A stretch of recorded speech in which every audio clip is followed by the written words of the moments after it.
So for a spring ankle series, we're going to work through 4 different positions. The first 2 are going to be isometric, so we're going to go about a 10-second hold on each of these, and then we're going to do 10 reps on the next 2 movements.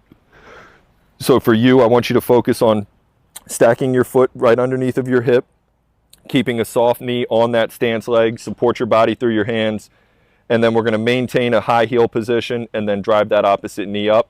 We'll hold here for about a 10 count. Then we're going to come down, and now where we were thinking more top end in the first position, here we're thinking more of that acceleration position. So I'm going to come down nice and low, knee over toe, heel stays high. 10 seconds there. Then we're going to work 10 reps going from position 1 to position 2. And then finally we'll come back down low and we're going to work our ankle pumps. So here we're just going to focus on just moving the foot and the ankle. Cool? So let's go ahead and jump in here. We'll start with this first position, nice and tall up top. We're thinking like we're in our, like we're in our top end position here. So we're going to hold right here, just a little bit softer at the knee right there. Good. Flexing through the glute here for stability, keeping that heel high. So you're seeing he's getting really good bend through the toes here. And again, when we're thinking about that plantar structure, we want to make sure that we have even distribution between the big toe and the pinky toe as this heel is suspended. Let's go ahead and come down into position 2. So we're going to think knee over toe, heel stays high, bend through the toes. You get a little bit of shaking, that's okay. And then we're going to load down through that hip right there. Good. So now we're going to have him hold here for about 10 seconds. And this is very common that we'll see a little bit of tremoring in this position here. And, you know, for all intents and purposes, that's just kind of getting the neurology to communicate and kind of getting familiar into this position. So this is a very common thing in this second hold. Good, man. Now let's come back up. Let's go 10 reps, position 1 to position 2.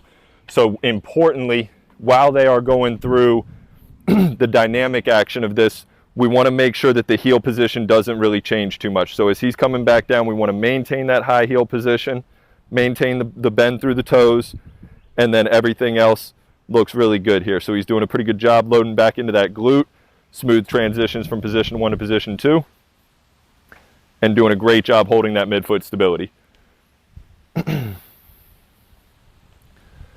The other application that we have at play here is what's referred to as the windlass mechanism. So the windlass mechanism is actually the way that we are able to create full mechanical loading through the plantar arches. These positions are going to require bend through the toes and then having that heel suspended off of the ground, and that's how we kind of get that peak loading. So if we do have somebody who is working back from plantar fasciitis, this is a position that can actually be a little bit troublesome or problematic, so we want to kind of ease our way into that. Last one here. Now we're going to come back down low, and you're just working that foot action. So really just trying to focus on pulling the heel high and then pushing all the way back down to the ground. Good. See if we can get that heel to touch here. Yeah, there we go. So adding the action here, especially in that flexed position, we're just going to get a little bit more activation out of the gastrocs and soleus here. Getting a little bit more loading on the Achilles tendon, especially when we're pushing that heel back down. We'll get some loading on that Achilles. Excellent, my man. So we've